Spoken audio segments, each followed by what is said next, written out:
adufee fincaa'aa yaaduu dhufeeta achi taa'ee fincaa'aa hin qabe ijaan argu akkaataan deemee taa'e bakka wallaale haati manaa keessatti na qabdee na dabarsite. Haati warraa koo. Okay, agartuu keessa hin argu. Hin argu isa dhugaa. Asan deebee taa'ee na kadhata. Lamaffaan deebi kun garuu biyyi natti fakkaate isa waaqayyo. Gaafa dhufu immoo ifa sinan arge lafa nan arge isa waaqayyo. Isa waaqayyo. Ulee iji koo kun kanaa kuma tokko baase mana yaalatetti jechuudha. Ina fayyadu. Mana yaala sini fayyadu. Isa waaqayyooti. Kana godheetan immoo eega gadhiyoo kana mana kiyyaa biyya ormaati biyya falloo an jedhan namaan abbaa manaa kiyya waan namatti guyyaa keessan dhaqe amma ilmi isaa sun ayin dhalle nifiraati dhalle waggaa 20 taa'etan gama qabeenya godhadhu qabeenya kunis kiyya jedhe sunis kiyya jedhe hin qabate gaafa qabaatuun dhaabbe Yesuus Kiristoos biyya kana anggaraa goraan gad dhufa anasii ol dhufa kan hedduudha sun dheechaa sun kun barbaada kan hedduudha mee yaa waaqayyo ani biyya ormaan jira ganda namaataan jira kana keessa baadhutu ijoollee kiyya hedduu na godhe ani najjeesu nan du'a na gaggeessu ta'a waaqayyo gazzaban qaba gazzaba kana akkamaan godhu akkamittan darba yaa waaqayyo gaafan jedhu namni waliin koo baankii galchinaa jedhan baankii isaanii fuudhanii hana jallu keessatti na galchan asitti sabbatatti gadi dhufee dhugaadha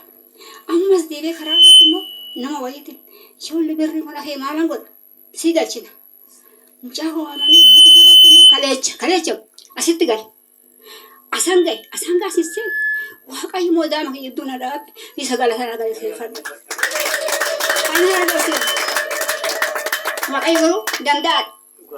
afaan mineessaa keessa nama fuudha abidda keessaa na baase as na fide dhumnaan kalee as ga'e harma nan dhufe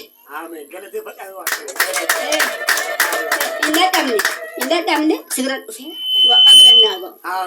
gooftaa galannaa ga'u harki keessatti qabaa harmee kanaaf waan haaraa ta'u humna dhiiga Yesuus inni agartuu isaanii irra fayyise ammas waan haaraa hojjetu seenaa isaanii ajijjiiru harmee kanaan kan morma kassaru hamaana dadhabu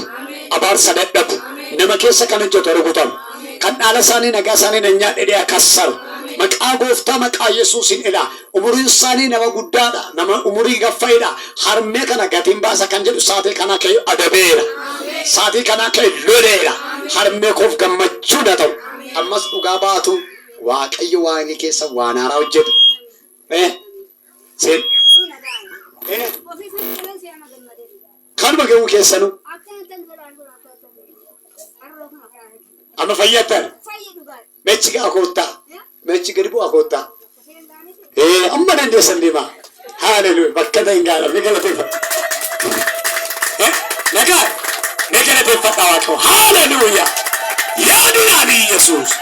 isa agartuu namaa deebisu isa nagaa namaa deebisu isa boqonnaa namaa deebisu isa dadhabaattumna godhu Yesuusin ililche dhammayyu ililche Ona dijani kama sepre hedele begaya maqaa Yesuusin harmee koo fammayyu jabina nagaa boqonnaa fayyina guutuu waan hundumaatti uffee haidhan abbaadhaati abbaa nama hundumaati ana taadha kootodha malee ati mucaa kootoo taane harmee kootiin waan haaraa na ta'u sammuu isaaniif nagaa na ta'u bara isaaniif boqonnaa na ta'u inni qaroo isaanii deebifte ammas yaa Waaqa humni isaanii haara'ee bara quufanii sitti gammadan galateeffadha gana bara quuftu eebbifamaa barri keessana eebbifamu nooraa dhabu galanni isaaf haa ta'u galateeffadha waaqayyo hundi keessan ina ona waaqayyo isa cubbuu nyaamaraa baate ina ona waaqayyo isa ofiisaarraa nu jaallate ina ona waaqayyo isa cubbuu nyaamaraa baate ina ona waaqayyo isa ofiisaarraa nu jaallate du'a namni ke baqatu itti deemte matgaraa kee guutu jaalalle kosiifne wareegama atuu taatee du'a mucaa. Haleluuyaa. Namni ajaa'ibu harma hayyoon keenya agartuun isaanii gaafa dhufan haadha warraa kiyya tokko geggeessan